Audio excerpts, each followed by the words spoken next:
Hey, welcome to the Out of Spec podcast. I'm joined by Kyle Connor and our new friend Tyler. Tyler, Hey. would you like to introduce yourself and your YouTube channel? Because we just met you today and found out you do all these cool things. Well, thank you. My name is Tyler Parker. I run Realistick. I've been doing this for about 4.5 years now, and only recently have been full-time. Previously, I was just kind of balancing that with full-time like sales during the summer and then like college during the rest of the year. And that was a lot. That was sales like at an automotive dealership? Is that what it was? Yeah. So you're surrounded by cars, basically. Yes, the whole time. And I was I was lot porting before then. Okay. And so that's how I kind of everything has been just me slowly working into whatever it was. When I was lot porting, the whole reason why I got that job was so then I could get cars to review. Yeah. Because I didn't think that they would take their chance on some 18-year-old walking up and being like, hey, can you give me that $70,000 Audi for a few hours? Don't worry about it. I'm not going to buy it, but You never know. And actually, just to start, your YouTube channel is centered around auto, right? You're an automotive YouTuber. Yeah. And so I had, I guess, before we do that, let's share your channel name. It's Realistick, but CK. Yes, with a CK at the end. So how'd that name come about? My roommate in college, when we were trying to brainstorm different names for the channel, and when I told him it was car related, he's like, man, because he would always make fun of me for being too realistic about things, and that's just where it came up. So where'd the K come from? Stick shift. Oh, Nice. okay, got it. Yeah. Yep, classic. In the logo, there's this little shifter there. So kind of just made the tie and ran with it. That's a really good name. Yeah, I like that quite a that's bit. solid. Thank And you've said you've been producing videos for 4 years now. Mm-hmm. And what type of automotive videos do you produce? So primarily car reviews. I've tried to branch out a couple times, do a few different things. I bought a old Mustang originally with the intention to drift it, and also with the intention to make videos, kind of trying to find out whether or not someone with no experience with cars can just watch tutorials and figure out how to build a drift car. And the answer was yes. Should you? You should, but you really need a safety net. I found myself kind of really struggling with a lot of things, but I ended up gaining so much knowledge from it. It took so much more money than I ever thought. I remember I'm like, yeah, $5,000 tops. So is this is a 96 Mustang? This is the one you brought here, right? Yes. And I have so many questions because I literally was filming a video today and then you just showed up because you know Jordan, I guess, but I don't know anything about this. Okay, But it's awesome to meet you. It was who's this awesome dude who just rolled up in this Mustang that's kind of clapped out a little bit with parts missing. Yeah, quite a few things missing. So, But it sounds awesome. it runs and drives. I remember, so I bought the car again to drift it. So, I didn't. I learned so much about car buying at that point, and I really should have known more because I was so closely tied with the sales, but I didn't get it inspected. I was just track car, doesn't matter. Do you have another car? Yes. Oh, yes. What is your main car? My main car is a 2009 Toyota Tacoma. Ooh, nice. Right now at the moment. You would fit in perfectly Yeah, you here. should move here. Yeah. It Where do you definitely live, by the way? I live in Indiana. I'm currently in Bloomington, Indiana. It's just kind of south of Indianapolis, college town. Yep. Super hilly, very scenic for videos. Good roads too. Very good roads. Very good roads to test things. You got really windy back country roads. You have extremely rough roads. A lot of them just horribly paved. Yeah. Coming here is so nice. I mean, I know you think guys our just roads are garbage. No. Puts it in perspective, yeah. Yeah, but it's every time I go to Detroit, I'm driving over a missile field, and so now the whole middle section of the country in my mind is just terrible roads. Yeah. Oh yeah, Detroit. Gary is the worst that I've ever encountered. Gary, Michigan. Gary in Michigan. I think it's just a combination of not putting very much money into the roads and then also winter. Yeah. Lots of snow. Well, that's what happens in some parts of Colorado as well. How did you end up bad out of spec? Because Yeah, so let's back up. So I met Tyler at the good. media brunch before the Chicago Auto Show while you were doing the Inside EV podcast, Kyle. You were so I went out to do a podcast, Yeah, a Kyle's competitor podcast to our show.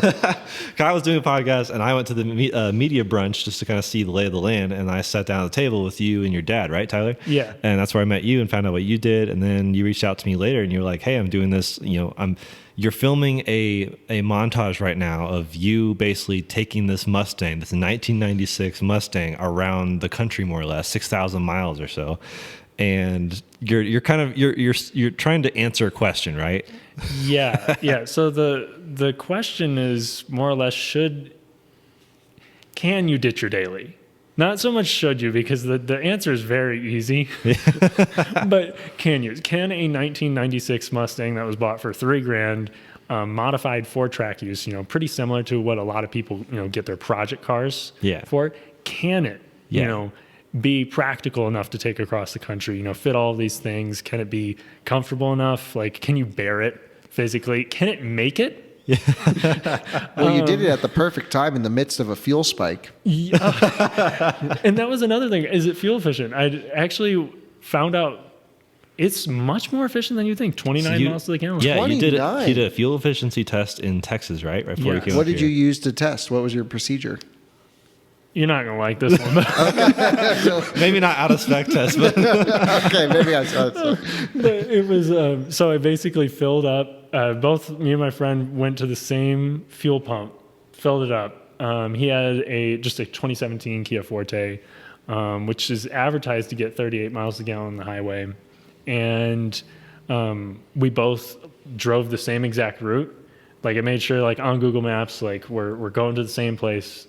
And we kind of went to various locations. We actually drove to a really awesome barbecue place called Goldie's, about an hour away from where he lived. Went, got some barbecue, kind of drove around, and then came back. And then just filled back up, same exact pumps, just to see what the result was. So very, very, primitive way of testing it. But his actually did manage to hit, like, pretty much exactly, even though I told him, like, run the piss out of it, like, do what you can to, like, mimic how a lot of people actually drive their cars, Like Kia Forte owners. and like, at first, because we filled it up, and so it filled up too much. It was actually literally coming out of the top of it. Like, it didn't stop filling. And so I'm like, oh my God, we need to, because we need to make sure, like, this is exact. So we got to, like, run the fuel out, and I'll pay for it. Like, this is all my thing. And he, like, was driving so hard that he actually got, like, he was like, why are my brakes not working as well? He got brake fade in a Forte. Nice. Just on some Texas back roads. But Proper. So 29 mpg after the mixed loop. So it was mix of city and highway. Yeah, 29, which I think the stock rating, might have to correct myself on this, is around 25. Okay. So, I mean, it got a lot better. And actually, as I've been driving it across the country, the odometer doesn't work. That's good. Which, Does your fuel gauge work?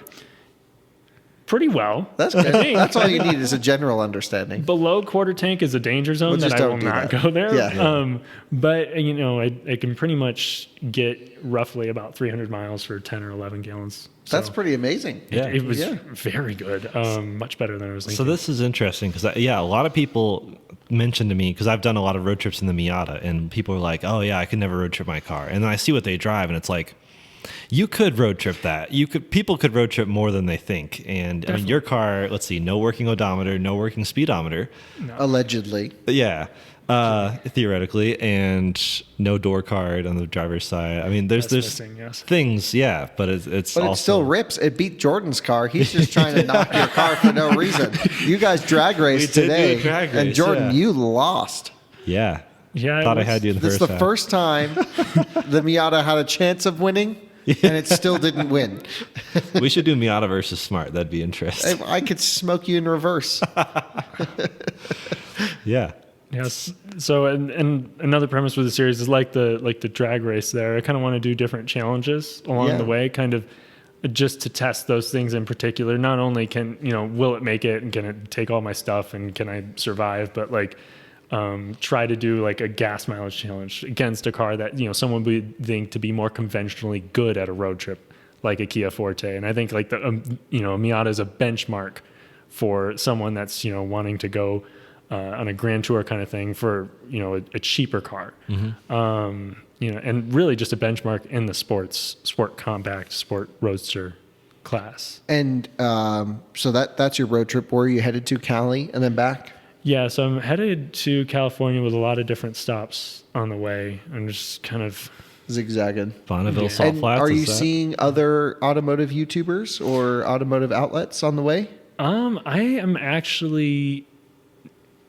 I'm trying to think. No. I think this was the only one where it was someone who had like previous experience. I've been just meeting up with old friends because I graduated last year. Mm-hmm. And Where'd you go to school? Indiana University there in Bloomington, Indiana. Yep. And people kind of just moved away, and which I would hope for them. As you do in Indiana. As you do, and as I have not yet.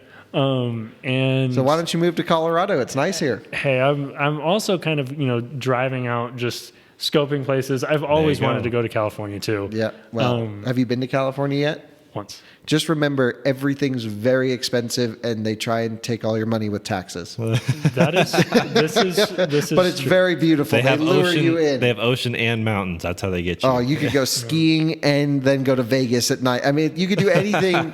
Like it's only 3 hours from LA to Vegas in a fast car. Where in California is your destination? So I'm headed to Los Angeles. That's where I have a couple friends that are in they're trying to get more into the film industry. Yeah. And so with that, you basically surround yourself by people that are in it, that are, a director of photography, and you kind of assist them, or you can just be grips on sets, which means, you're just helping people out on sets to film things, sometimes more major ones. And you meet people through that, and you kind of work your way up. A lot of the people. Is that your plan? Not so much. I do really like film. I like working with cameras. It's part of the reason, like why I've really been trying to. I haven't been upgrading my camera, but I've really been trying to learn exactly how to use it, what looks good. For your YouTube channel. For the YouTube channel, and also like I've done a few projects for other companies. I worked for a little bit, kind of just helping one of a smaller dealership in the Bloomington area build up their media presence. Oh, that's just cool. filmed some things for them. So how do you get cars to review? So you have a not a small channel. It's a pretty sizable YouTube channel, I would say. And it seems like it's growing now that you're really full time in it. Mm-hmm. And so what's your strategy now? Like, let's say you want to review a car. What do you do? And then what do you want to do? So right now, my strategy is, I get cars from dealerships, and the idea is they get free marketing. Mm-hmm. And do you find you have enough local audience to justify that with the dealers? So a lot of them, especially one of them, Royal on the East Side, they list all of their cars at MSRP, and I mention that in the videos. And so they tell me, like, every now and then they're like, hey, like this person, reached out because you said this, and that's, it's true. So it's things like that.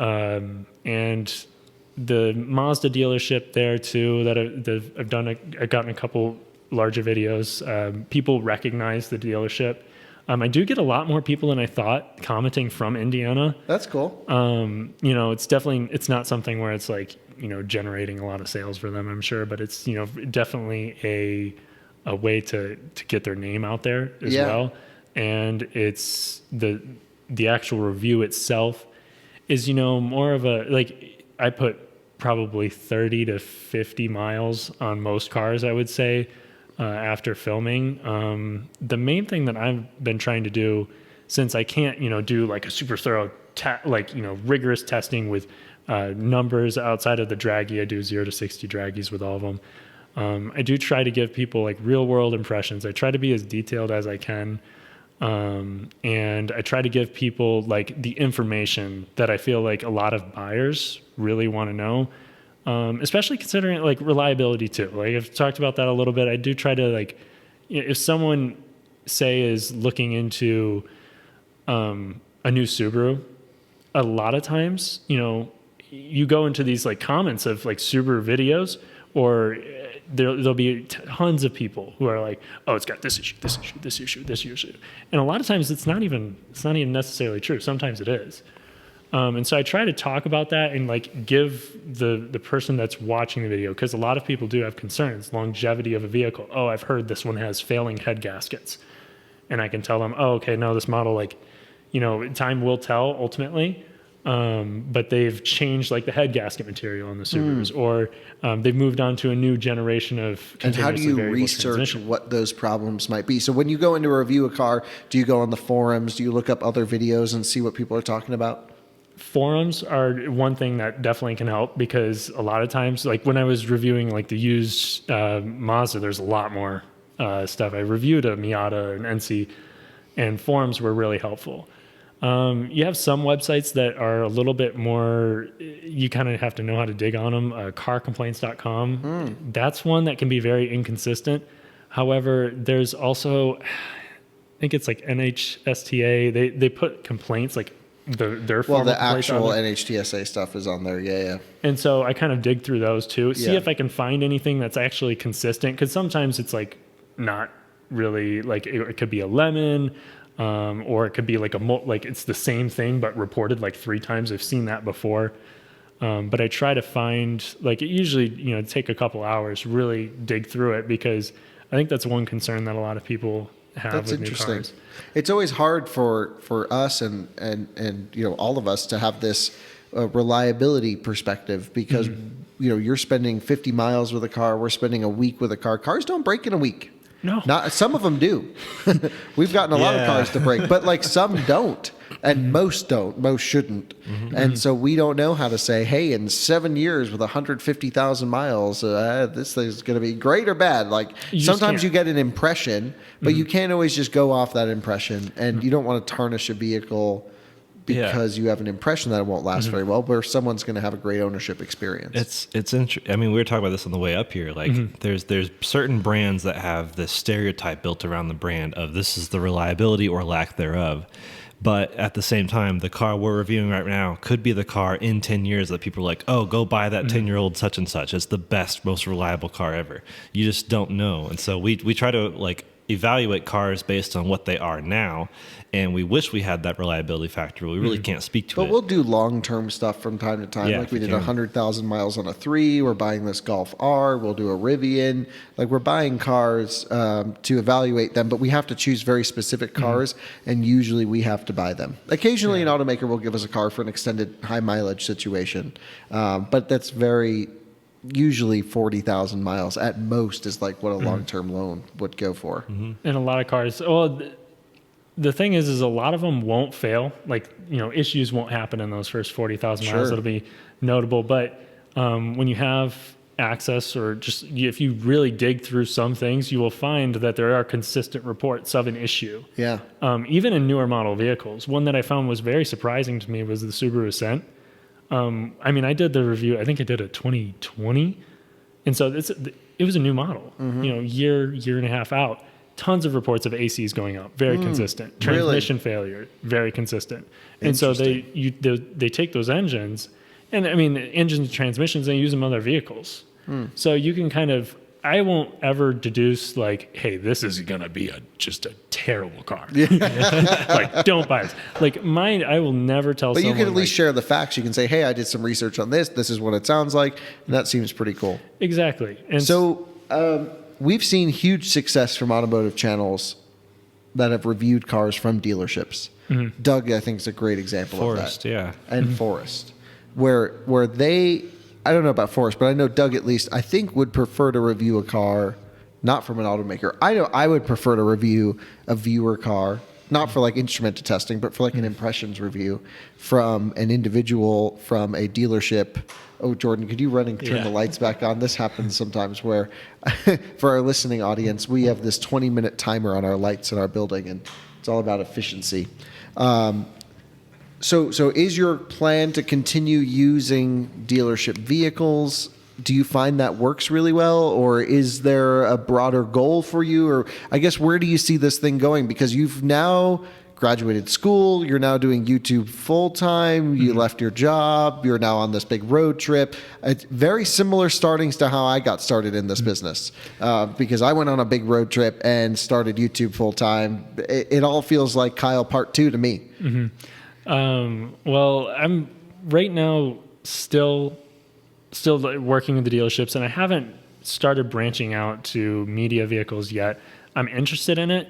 However, the one thing that I will say with dealers that has been nice is that it's something where, like, I'm local to the area. I can call them if I know them, and usually I do.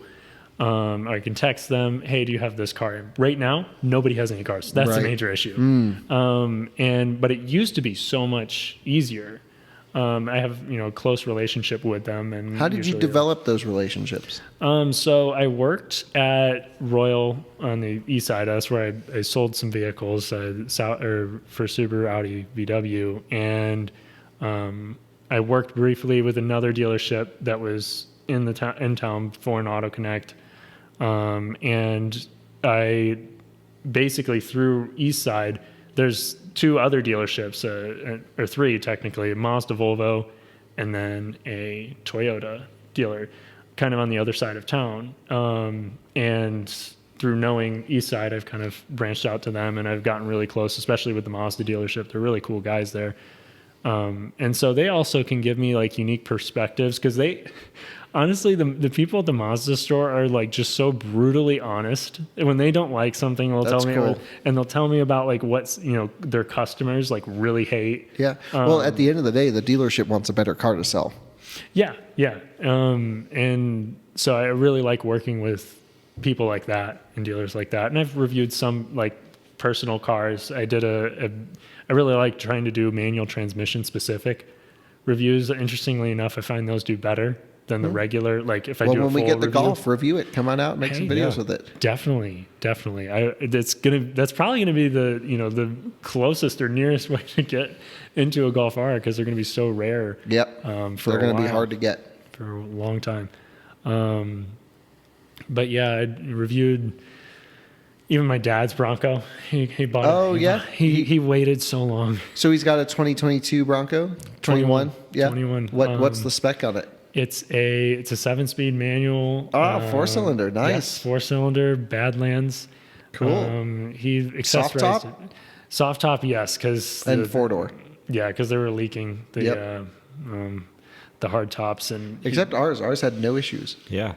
Yeah, it must have just been like, I feel like it's just like a quality control thing. I feel like they probably put the better roof on the press car. They're like, there's like 2 out of like 300. Yeah. Just put those on the ones we're going to ship out. And then Ed started out the channel by reviewing other people's cars. Oh, primarily. Cool. And so how many videos would you say you've done so far? I think I just passed over 100 not too long ago. Nice. Congrats. So I think maybe because I've been posting so much more. Like, seriously, it was once every 2 weeks, and I was like pushing myself to do that. But that's when you had a job. That's when I had a job, or I was like in school full time and with a job. And what about now? Right now, I'm just doing YouTube, and it's like relaxing to just actually be able to do what I enjoy doing. But also like it became like, I got to a point where when I was doing sales and doing the channel, that I really like, sales drained me entirely. Like I would do it during the summer, and partially because of school, but mainly because like I couldn't handle it for any longer than 3.5 months. Wow, I was dead by the end of it. And mainly because I was trying to do the channel at the same time. Yeah. So now, so I guess you must have banked enough, and now you're all in on the channel. Yeah. And what's your growth strategy for the channel? My growth strategy for the channel is basically to make more content. Number one, which has been hard with new cars going out, but I've been kind of playing around with the idea of doing different types of videos, like the Mustang videos. Although that also is more of a, like, it's a passion project too. Sure. Because I'm fully accepting, like, this isn't my usual content. It could not go my way here. But this will be something that, like, right now I have an excuse to do it. Like, I'm young. I can do this. I can financially afford to do this right now. And like, oh yeah, it's, it's for the channel. I'll write off. Yeah. So if it doesn't go viral, then I'm not too upset about it. But you'll go back eventually to Indiana and do reviews and keep going with new cars that show up at dealers and things like that. New cars that show up at dealers. And I'm going to definitely try to branch out to more, because near Bloomington is Greenwood. Mm-hmm. And Greenwood and Indianapolis have just a ton of dealers up there. And so, it might just take talking to a few of them to get a hold, and also reaching out to organizations like Mama that help with organizing, I guess, other, or just YouTube channels. Yeah, written outlets. Outlets, all of them, and getting them cars. So that's something that I'm also going to look more into as I'm trying to grow. It's mainly because, like, I'll mainly go into that route once I get back after checking around with more dealers, because if it's starting to seem like, because I've talked to, it's about a 50% rate.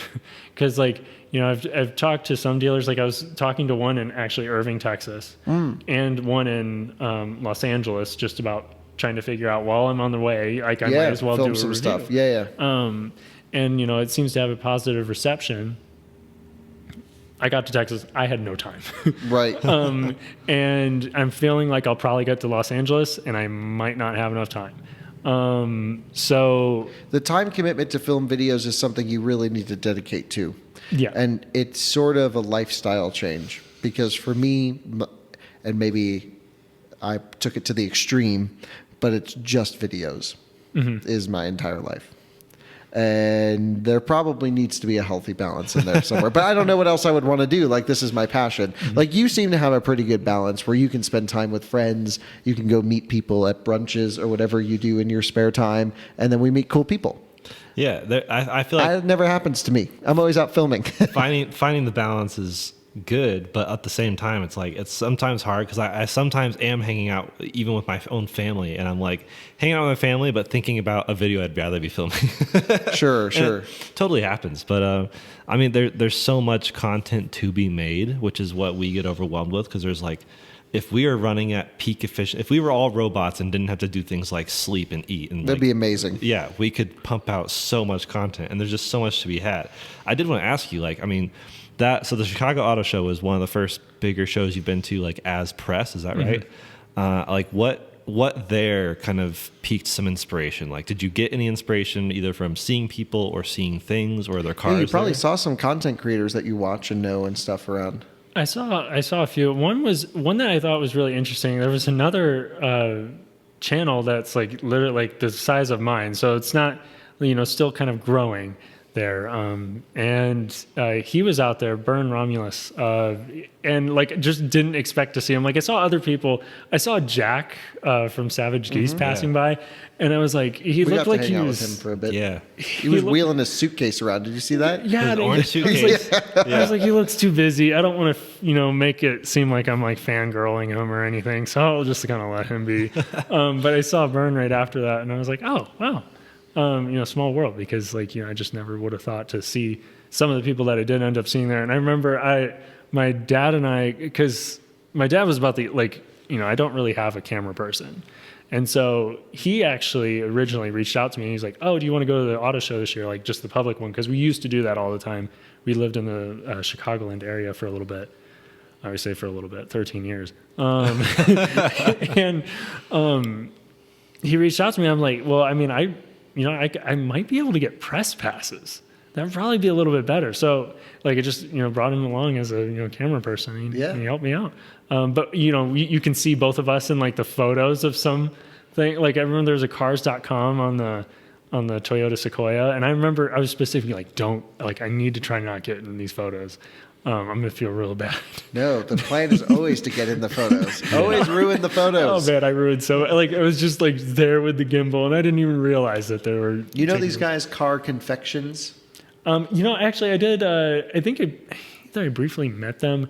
They're in passing, but- not too far from you, I don't think. Really? Yeah, I want to say they're somewhere in Kentucky or something like that. They're in the middle of the country. To me, it's all one. It's bit. all they're one all to the him. east But yeah, somewhere. they're south of you, southeast, and they're on the bus with us on the way there. And they were like, they do the same thing. Dealerships to get cars. They're bigger though. They have I don't know how many. Well, even Savage Geese, they're big, and Jack told me that they have issues getting cars because just Chicago, and they're in Chicago, and it's just they don't get the press cars that you get in LA, and even here, like we get press cars here that they don't get out there. Yeah, we could do 2-3 a week nonstop. Yeah, which was really That's interesting. why I to me. chose Denver. That was on purpose. Yeah, you would never move to Chicago. No, I would never. Are you kidding me? I want to survive driving. That to the was store. crazy. We asked every Uber driver we had, "Do you like it here?" And all of them had like escape plans. They were like, "We're moving away." I'm going to Uber 17,000 more rides, and I'll have enough money to get out. I was gonna say, most of the time when you live in Chicago, it's not because you exactly want to live in Chicago, it's because your job's there. Yeah, I was just like, thank God, I never want to come back to this place ever again. Someone else can do the Chicago Auto Show for us. Yeah. I mean, so I guess let's talk cars. We know about your channel; it's really awesome. Everyone subscribe to Realistick with a K. Yeah. And I certainly will be watching your videos and subscribing. What do you think about electric cars? So That's always the big question. Yeah. Definitely from you. I definitely expect that question there. And honestly, I'm looking forward to it. I'm very optimistic. I was talking with him earlier about something that just blows my mind with so much potential. The new manual transmission patent that Toyota released that, everything like has been reporting on. They really talked about that patent quite a bit. I think there's so much potential there because, everything is controlled by wire. I know this is a very specific tangent that we're taking. Oh, on a take very it. Broad, Go for it, yeah. broad topic. Because I already know I 100% disagree. So let's go for it. Let's go. All right. So, and I also definitely want to hear your perspective on it because you have way more of an industry insight on electric cars. I don't know about that. But when it comes to that new patent and manual transmission, I feel like because you obviously don't need 6 or 5 gears even. You need 1, maybe 2 max. I feel like for an electric car, at least to be like effective. Most don't even have gears other than the Taycan and the or that what is the J1 platform or something. Yeah, so e-tron GT Taycan, yeah.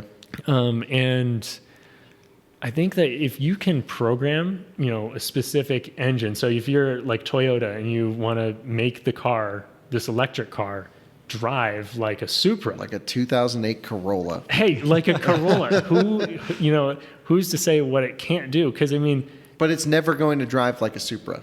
oh no, but you can put in the power band, you can make that electric motor behave like it, and if you have a manual transmission in a car where it doesn't need a manual transmission to begin with, what are you going to lose?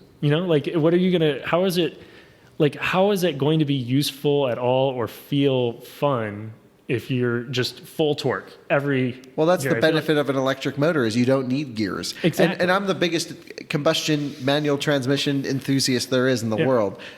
And we have one commenter who will not shut up about manual transmissions in electric cars. And I'm like, dude, the electric motors don't need it. They could, 2 gears, I agree. There's benefits for having a split. For heavy duty trucks, it's really crawler gears, torque multiplication at low speed.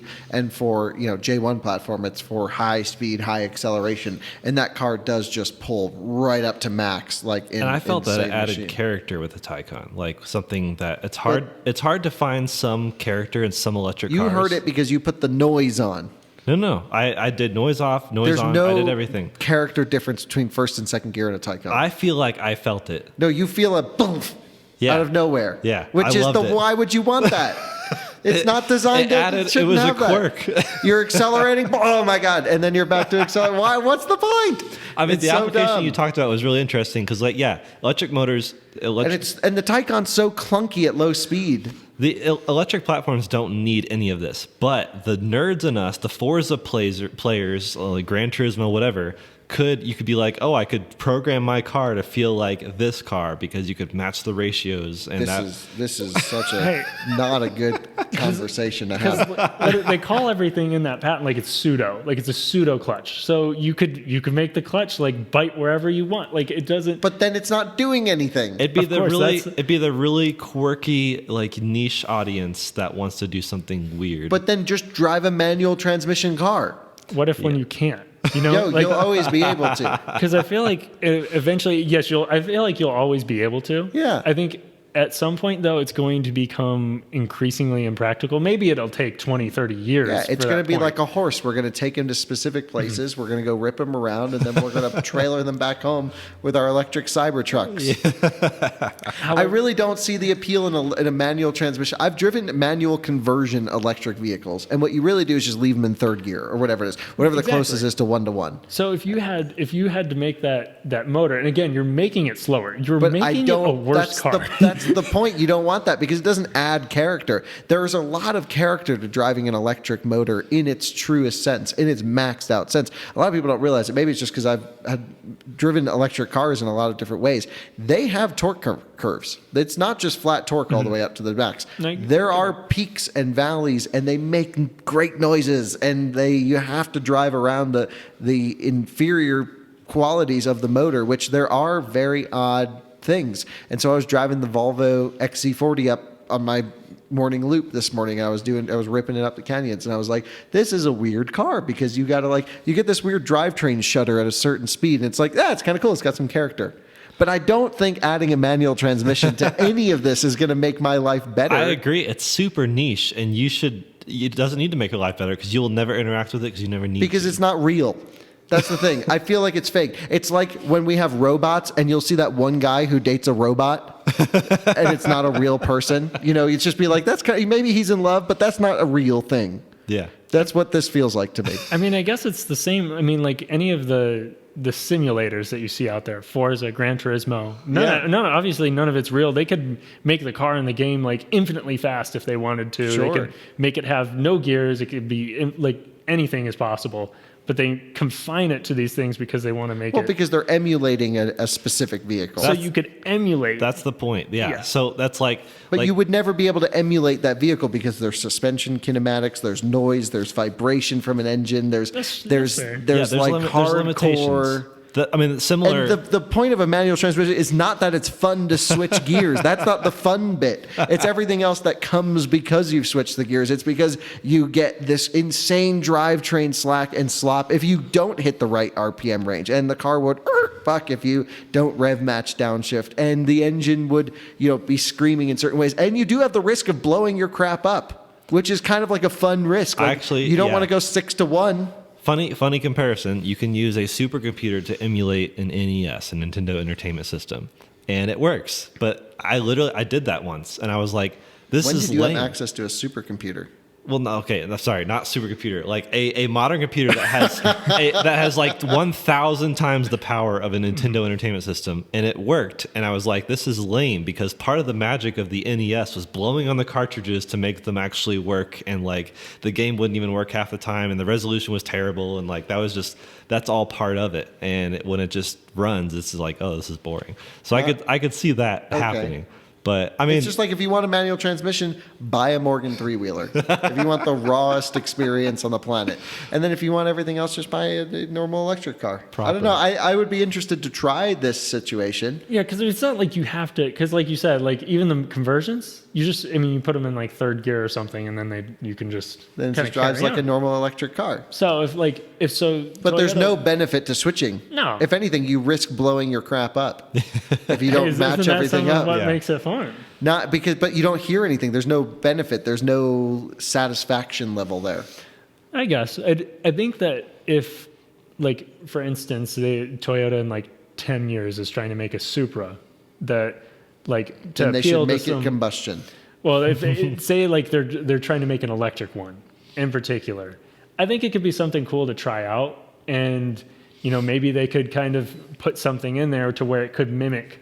Because otherwise, there's literally no point if it's not mimicking a power band then there's no point of and there's no point of shifting gears I whatsoever. guess my sense, and maybe I'm just totally missing the point on this, but I want to have maximum everything that car can give me at all times. I don't want any of this artificial limitation. I mean, yeah, I guess to ask you, an EV enthusiast, how do you create character in an EV? You can't, or at least not that I've experienced.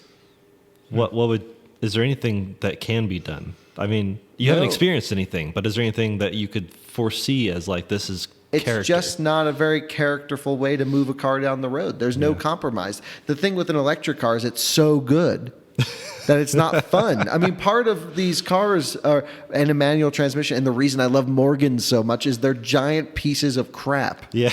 That you're just trying to hold together by doing everything right. You're like, I hope I survive this drive. Yeah, and that to me is the most appealing thing on the planet. But an electric car I've never gotten out of an electric car and gone, that was the best drive of my life. Or I can't wait to get back in that car and continue shredding. Normally what I do is I do my morning loop. I say, okay, I got the YouTube video done. I'm going to go park the car. And the lights are off. and so I think, I've never once gotten in an electric car and thought to myself, I'm going to go for a drive for fun. I don't think this would just annoy me, whatever you're talking about. But that's not odd because a lot of things annoy me. Yeah. Yeah. Well, I mean, I could Taycan every morning. I would go for a It doesn't do it for me. Really? It's a daily. It's a great daily, the best daily. I guess it depends. If the drive is through town, yeah, boring. Angeles Crest, that's a different story. I mean, it's very capable on that road, but I'd much rather have a much lower power vehicle to go shred. Now, I love driving the Taycan. I have fun in that car. It's really cool. I've been lucky enough to drive mostly every version except the one you've driven, the one that I want, driven, yeah. Which we need to change very soon. Yeah. And it's just not. Electric cars still have not given me, as James May would say, the fizz. Yeah. And I don't think they ever will. Yeah. You can't, like, we're driving GT4 RS in a couple weeks. You just cannot emulate that freaking engine sound and the drama and the excitement from having an inefficient powertrain like combustion, where you're only utilizing 30% of your energy and fuel to move the vehicle. The rest is being burnt off as sound. Perfect. Also heat and noxious gases that kill people. But like really great noise. And there is something very cool about that. Yeah. Yeah, there's not going to be a way to replicate that like visceral feel and sound of it. No. And I'm waiting till the day where I can experience an EV that I'm like, I can't wait to go for a drive in the morning in this. I go for drives because I have to film stuff. And to get around town, I personally own an electric car for road trips and daily driving because I really enjoy driving an electric car because it gets out of my way. It doesn't annoy me. Right? In an automatic combustion car, every time I want to accelerate over there, it's like foot down, wait 3 seconds for it to downshift, clunk into gear, revs up, then it's got to build boost at altitude, and then I'm like on my way. And driving an electric car is just, I want to go there, zip, zip, zip, and it's awesome. And then it's quiet and comfortable, and you can have the most garbage electric car, and it still has a very sophisticated driveline because, like, even a Spark EV or a Mini Cooper SE doesn't suffer from the stuff their combustion counterparts suffer from. I guess I see what you're where you're coming from, because, like, basically, if you're looking at it and you're like, an electric car is already, and it is like way more capable and more efficient. Any kind of hindrance to that is just completely. It's just pointless. Annoyance because you're not gaining any fun factor. But then if I'm going into a drive I will hopefully after this Golf comes never not own a manual transmission a day in my life ever again because I love the compromise and the weirdness of these complex machines that we've gotten to work pretty well over the years. Even my underpowered Miata that lost to a 25-year-old Mustang. I drive your car around all the time. Yeah. I'm like, Jordan, can I take the Miata somewhere? Because I enjoy it. It's fun. I get in and it's like, this is great. I'm having to work to make this machine move. And that's really enjoyable. It's a mental reset. Yeah, absolutely. It really is. So you like, I guess back to the question, you like manual transmissions in electric cars, which is weird, but what do you normally think about electric cars? What electric car would intrigue you? Is there anything on sale today that you'd be like, I want that? Okay, this is going to sound bad. Everything when it comes to electric cars is going to sound bad. But, okay, whenever I saw the Tesla truck come out, I was like, that is completely like that is the most obnoxious thing The ever. semi or the Cybertruck? The Cybertruck. The Yeah. Cybertruck. That's the most obnoxious thing, but how much does it cost? Well, let me get the number breakdown on this because this So what's your view on Tesla? I think Tesla as a brand, I can acknowledge like they've brought everything so far. And the capabilities, I still think powertrain wise, or at least on paper, I've driven only a couple of them, Model Y performance, Model X performance. Oh, great cars. Very awesome. It's the Model X especially. I just like 3 rows, usable rows, Rips.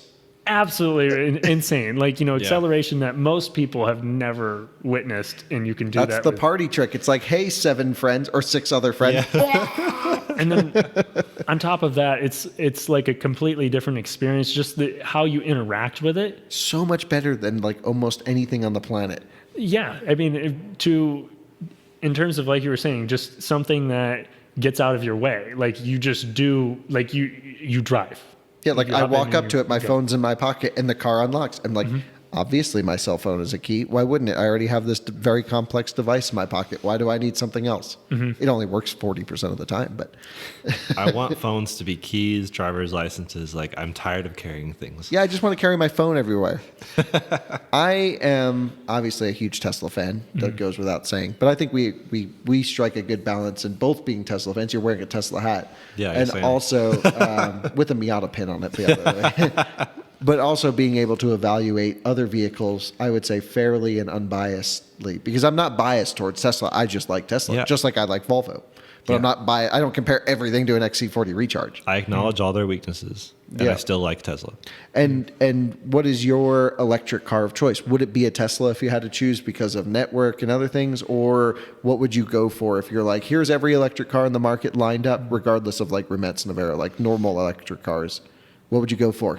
So if it's more normal electric cars, it kind of depends what the electric car needs to be.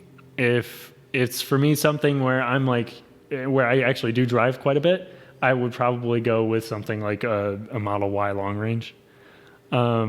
Because I think like its capabilities are better than the competition.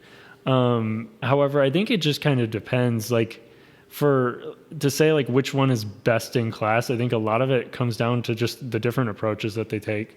We were talking earlier about the Volvos, or at least in specific, the XC40 Recharge, which is very, very, very much an XC40 that's electrified. And they did a good Yep. job with the electric powertrain. A lot of the times I feel like, especially in the past, when something was made to be electric later on, it was, it had not a very good range, or the capabilities were just nowhere close to what the full electric, from the ground from a up. ground up chassis design, yeah. So I was really impressed with that, and I think those will appeal to a lot of the people that aren't nerds, that aren't just like, ooh, like I really want to drive something that feels different. If they're just like, I want to drive something that feels premium, but I also don't want to pay for gas, and I want to get in on electric, I think something like that. Audi also, like the VW group, outside of kind of the ID4, really takes a more conservative approach, I feel like. Especially with just like the standard e-tron SUV. Great car. Great car. And I think that those kinds of vehicles will, like if I'm looking for more of a premium car, I would definitely go with an e-tron over even a Model X. I love the Model X. I think it's super capable, but if I'm like wanting a luxury car, I think Audi still does it better. So what about e-tron versus iX or Ooh. EQS SUV? Ooh. I don't know too much about the EQS. I remember sitting in the iX and just the insane amount of power you can get with that thing. And you can't get that with the e-tron SUV just yet. Right. I don't Well, think. you can get the e-tron S, but then you have a stiffer ride. Mm-hmm. And that's 500 horsepower, 3 motors with torque vectoring, and that's pretty cool. That is, but still, isn't the BMW like something just... Well, you can get the M60, that's quite a bit, yeah. Yeah, that, I think I would probably still have to go to the BMW. I think I remember sitting in Even with the interior. looks. Even with the looks. Because I'm sitting in it most of the time. Yeah, Looks for it's got me, a great interior, doesn't it? it's different. I love it. I love the inside. And for me, it was like seeing it, the press release, I was like, this is so freaking ugly. And seeing it in person, I was like, I'll accept it. Yeah, I think the back of it looks amazing in person. The rear end of this Yeah. thing is meaty, Yeah. but the front end is a little. Yeah, depends on the spec. Black on black with the bronze accents, that's passable. Maybe. Yeah, I agree. That's how I would spec it. Yeah. Good car. 90 grand. Yeah. For my spec. I've been looking. Yeah. Not exactly the most affordable, but no, there's a lot of intriguing options. But So do you get really into the nerdiness of EVs, like 400 volt, 800 volt, the charging stuff? I haven't done enough. I mean, I do try to think or like dive in more on the charging when I can, but Charging is the most important thing to electric cars, in my opinion. I think, especially for the owners and the buyers, like that's one thing I think they're most concerned with, which makes sense. It's usually the thing that is hindering them from an ICE vehicle. I've done literally just two electric car reviews. And What have you done? the recharge Model X and the XC40 Recharge? so actually e-tron e-charge. I've driven the Model X Performance because again I was in sales. Yeah, and but you so didn't make the video with it. didn't make the video with it. There was and that one I was going to make a video with, but this was like right as the Plaid model came out. Oh. So I'm like, if I review this now, everybody's interested in the Plaid. Nobody's gonna care about this. And so there's already a lot of Model X videos out there. So if I'm doing one on a model that's now stale, at least in terms of like, it's an awesome car and I'd love to drive it, but when it takes, especially back then, it taking me 2 weeks to do a video, I was trying to make sure that like if it's a video that I know is probably not going to do too well. Yeah, not waste your time on it. Yeah. And even, it's weird to say like, I don't want to waste my time with that, completely insane electric SUV. But that makes sense. Totally makes sense. So in terms of combustion cars, what has you interested? In terms of like combustion vehicles currently? Ooh. Or just cars in general, I guess. Like what's catching your attention? What have you driven recently that's kind of exciting? Okay, so most of the cars that I've driven recently, I'm trying to think. Oh, okay, I did actually drive the GTI recently. Oh, the Mark 8. The Mark 8 and manual or DSG? Both. I saw you reviewed a base one. Yes, so that video did well. And I really liked the base, what it gave you. They've gotten more expensive, but they handle like a more expensive vehicle. Yeah, they're pretty grown up and like they have a lot of they're like overly dampened. It is a bit dampened. I still think that they do a good job, at least like because I drove the 10th Gen SI. That was a while ago. I actually owned an 8th Gen SI. Really? And I really, honestly, when I got into the 10th Gen, it was way more capable than my car because I kind of drove them back to back. But it didn't have the same like feedback, and you kind of expect that. And the GTI doesn't exactly have that either, but I did feel that the shifter still was better than what I've experienced with some VWs in the past. I drove the Jetta GLI somewhat recently to that. Was it the new one with more power or the older one? It was so it was a 2019. It was whenever so they it's first the older came. one. Yeah. So for 2022, they just refreshed it. Yeah, and then gave it those. I have not seen a single one outside of when we were at the auto show. I saw them there, but they have not really been at dealerships up until probably now. I think I saw one on the way here. Yeah. Actually driving, but yeah, no, I didn't see. I drove it, really liked it. But I would still have a Golf. There were a lot of journalists there that was like, the silent winners, the Jetta GLI. I'm like, well, get the heck out of here. We want hatchbacks, yo. Yeah. That Arteon was cool. I think with the smaller... Arteon's sweet. The less overhangs of the GTI, especially around back, I feel like it handles like a more tight vehicle. Like, it doesn't seem like there's as much motion. Did the base one have adaptive damper? No, so that's Autobahn exclusive. The Autobahn does not make sense in the GTI. From a price standpoint, no. Yeah, because you just buy a Golf R. Yeah, well, if you can find one. Well, that's the thing. It's like priced like $2,000 less than an R. Yep. And an R gives you all the options plus 4-wheel drive, more power, and a torque vectoring rear diff. Yeah. And like that's worth like $10,000. You get it all for $2,000. Yeah. Looking at the... And I can't say because I haven't spec'd out an R more, and so I don't know exactly what features you would or wouldn't get. Oh, you with can't. The base. It comes one way. It comes one way. Okay. Just everything. All right. That's great. The only thing you can simple. choose is transmission and color, and there's like 3 colors. Keep it simple. There's blue, white, and black, and auto or manual. That's it, I think.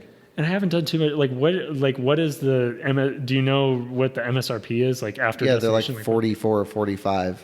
Yeah, somewhere around there. Yeah, no, I remember reviewing it, and I just think that the base model coming in, even with the DSG, I think it was around like 32 after destination. Yeah, pretty good value. Really? I mean, for what? Yeah, but when you think about the Golf R in terms of value, it's got an RS3 rear differential. It's got Nürburgring crazy tuning on that EA 888 engine. It's got finally a manual, or still a manual transmission, but we're the only market in the world that gets it. Really? Yep. That's North so America is the surprising. only market for manual transmission. Thanks to this one lady at Volkswagen who was so awesome. I can't remember her name, but she fought for it. She said, don't even send the R's here unless it's got a manual. Proper. Yeah, she's the coolest person on the planet. I feel so bad I'm forgetting her name, but I spent some time talking to her, and she's like a huge enthusiast and drives an R32, and she's like super involved in the community, and she's like, we literally don't want the car unless it has a manual, so make it a manual to the Germans. And then she got it for us, and we're the only market. Right. And so I was like, I got to buy one. That's the coolest thing ever. So yeah, I guess I don't really know how much it costs, but mid 40s. Yeah. And not many options. And I just think it's such an incredible value. And it's one of the only manual transmission cars that has lane centering and adaptive cruise control. Yeah, and well, the GTI still had like all those, except the only thing that I think I remember it not getting was like they have like an emergency pullover assist or something. Right, travel assist, like whatever the safety stuff thing is. Yeah. Which I think is an interesting technology. But really, one car, if it ever actually can make it to production, but is supposedly going to be debuted later or soon, is the Corolla GR. That has been on their website for over a year. Well, they just had an announcement about it this morning. I didn't read it. No, I mean the debut is March 31st, which is in a couple days. So yeah. All right. I was like, wait a minute. Did they do the announcement already? Did I No, miss it? sorry, that's what I saw. Yeah. Just that it's coming 3 days from this recording. So about when this podcast comes out, it's going to be unveiled. Man. So I can't wait. It's amazing. It's terrible. You can choose one of those two. Yeah, exactly. 2 sound bites. So combustion cars has your interest. GTI you mentioned you liked. I liked the GTI. The one that I think I have the most interest in currently, like just really want to know is that Corolla GR. I've really been eyeing something like that, like even for myself. That's like a hot car. Yes. Well, you're a Toyota man because you drive a Tacoma. Yeah. What do you think about Genesis? From my limited experience with them, I love what they're doing as a brand. I like that their design language seems to be different from pretty much any other luxury brand. Like they're really trying to step out. It seems like on paper, performance-wise too, they're for the money. Like you can get. When I was doing the video I did one recently on the Audi A4 and S4, the 2022. I saw you drag race them, or you did 0 to 60 times back to back. Sorry. Yeah, and whenever I was looking at like the numbers from what I got with just the regular A4, it was actually very close to what the G70 with or not very close. It was somewhat close to what the G70 with like the 3.3 liter turbo, 375 horsepower. It's something that I think still looks really cool. I think for the price, it's awesome. Yeah. I think the package and how different it is from so many other luxury auto car or like brands out there. I think that Genesis has a huge chance to make something different, and I really hope that they kind of succeed more and continue this progress that they've been making. So what do you see as in larger scale automotive landscape world? What do you see as the future? What are we going to be talking about in 5 years? In 5 years, I mean, to just get beyond like the typical, like I think obviously we're going to be talking more about electric cars. You guys will be doing the more and more electric vehicles and continuing what you're doing. I think everyone else is going to have to start focusing more on electric vehicles because that's going to become more of a reality as we see brands investing more money and making these pledges that by 2030, or 2025, half of their brand will be electrified. And that will never happen. I don't think it will. 2021 was the year where journalists learned the difference between kilowatt and kilowatt hour. Some of them. I would say at least we've started to see people use it correctly for the first time. But we still receive press releases and even Monronis with kilowatt and kilowatt Right? hour. Didn't the Volvo have a misspelling or a mistypo in it? Yeah, the official Volvo Monroney had kilowatt and kilowatt hour mixed up. So it's still hard because there's a lot of terminology and a lot of things people just don't understand. But that's such a basic one. Yeah, but we'll get there. We'll get there. I think as more and more, because I mean, when more enthusiasts will be, because I think a lot of right now, the electric cars don't have a super, outside of the ones that are just crazy fast, they don't have a very big hold on enthusiasts because they don't do anything that's overtly fun. Like driving it isn't a super rewarding experience. So there's, most people out there that are driving, Corollas and stuff, they might not have, they're not car enthusiasts. They're just driving that ICE vehicle because, that was a $10,000 car to them, or, it's relatively cheap. It's efficient. It gets them from A to B. So once we can get more enthusiasts interested in electric vehicles, more journalists too, and get them more, because you're not going to want to learn about something unless you're interested in it. And so it's a completely foreign thing to them. And if something is not very interesting, there's not anything that's piquing, oh, okay, this is great. I can get a $70,000 electric Audi. Cool, I'm going to hop in my 96 Mustang. So whenever something becomes more like they can see themselves actually driving it and they're actually interested in it, that's when people are going to really start to, the public is going to learn more about electric cars. I feel like we don't have a good electric car education base. Yeah. We're on the nerdy side. We're over here. We're way out in the weeds on talking about motor thermal management, battery pack charging curves, 0 to 60s at different states of charge, range. And so I think there also needs to be I don't even think about taking a road trip in an electric car anymore. It doesn't matter if it's a Tesla or not. I'm just where do we got to go? Okay, well, I'll just leave whenever. I don't plan it out till I'm on the way. I still feel like the majority of people wouldn't even attempt an electric car road trip, let alone the people who would are planning it out for weeks.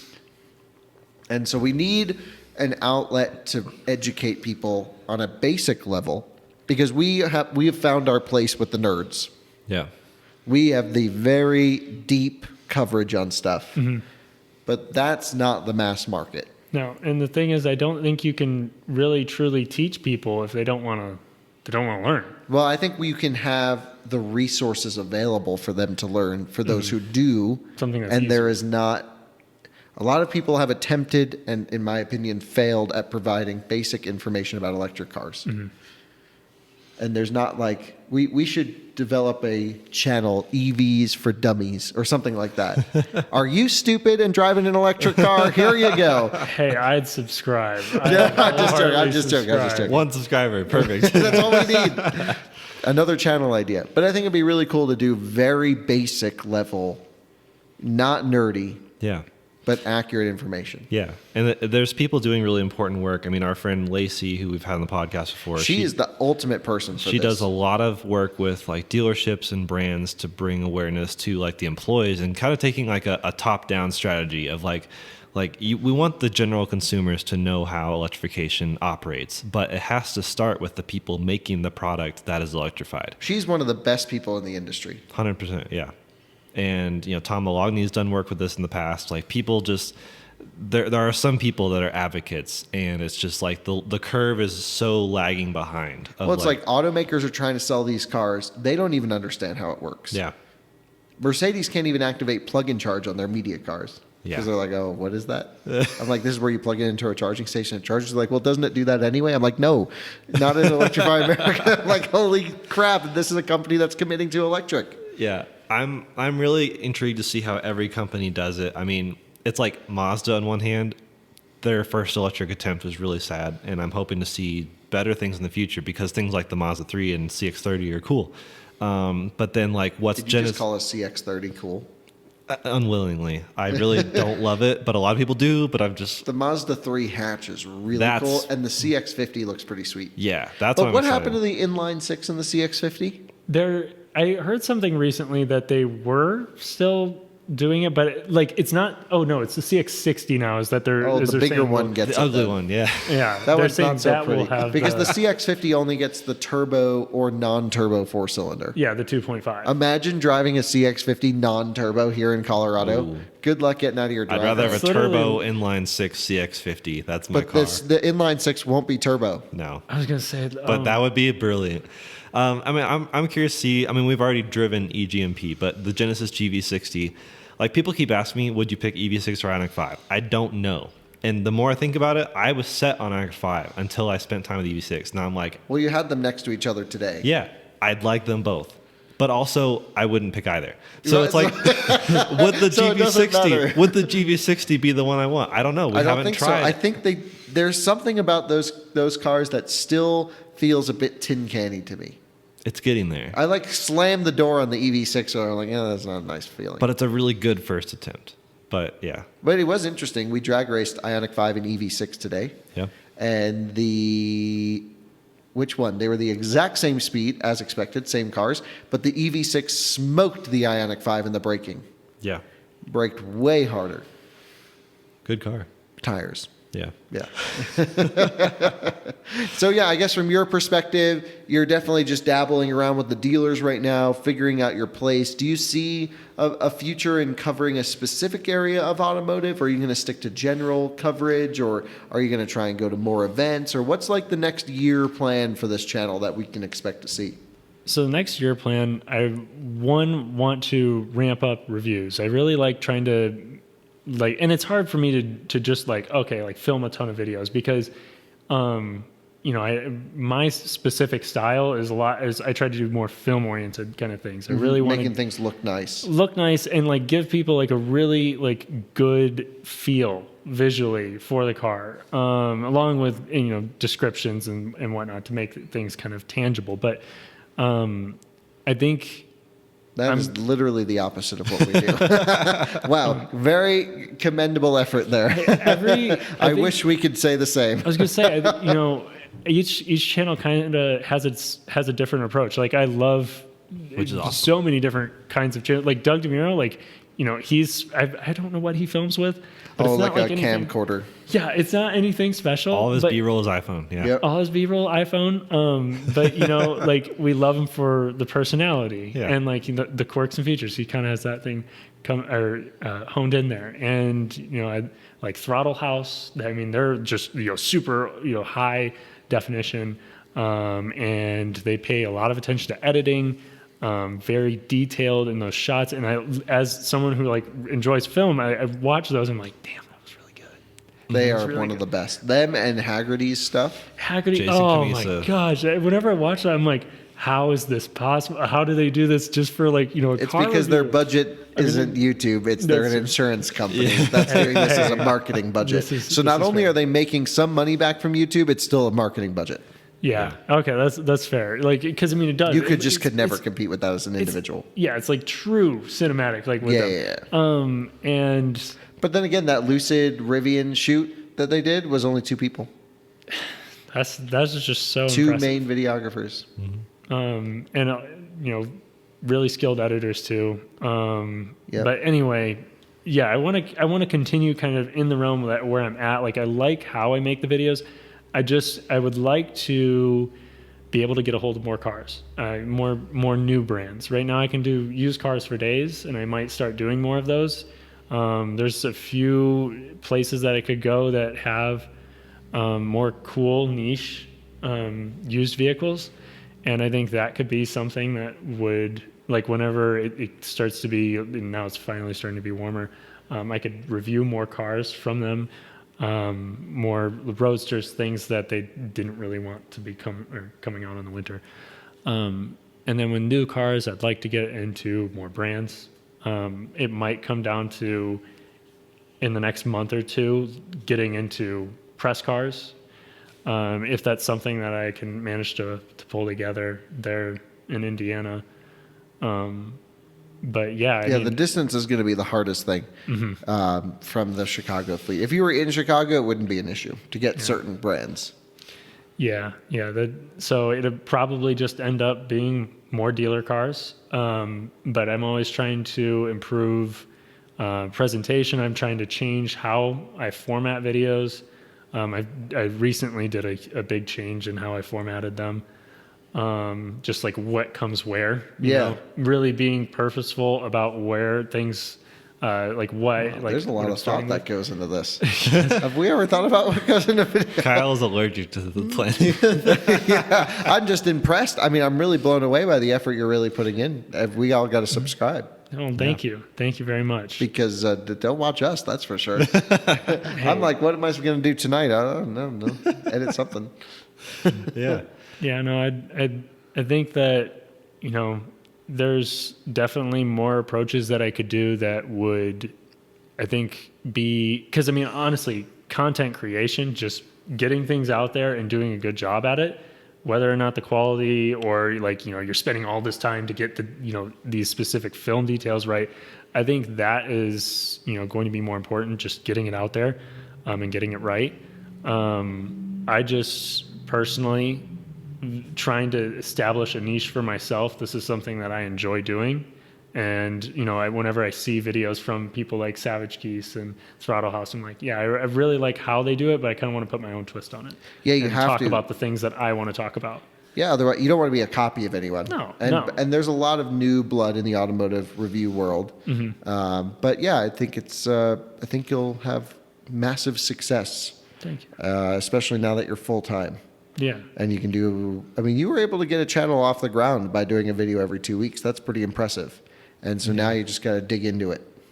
Yeah. No, it's definitely been like the numbers have definitely increased exponentially since I've started doing. Yep. And you'll have posting. Ebbs and flows, and just don't get too attached to the metrics. Is what I've learned. I know it's hard not to. Analytics, man. Yeah, they'll drive you nuts. They will. They really will. Yeah, but don't chase it. Just do what you would want to watch, like your Mustang road trip. That's the way to do it. You know, and you can be like, oh my God, really, no one ever watched this, or this was the best thing we've ever done. And sometimes you just have no idea. And if that does go really well, I'll definitely be doing more things like that. Challenges. Yep. What I would really like to do. Like, have you posted part 1 at all, or anything like that? No, I need to edit that. I need to edit the video before. I'm like still wrapping up the video that I filmed while I was in Indiana. So see, if you don't film such complicated things, you don't even need to edit. I know. I do. I edit on my iPhone half the videos. I'll just lay in bed and arrange the clips, and then just YouTube.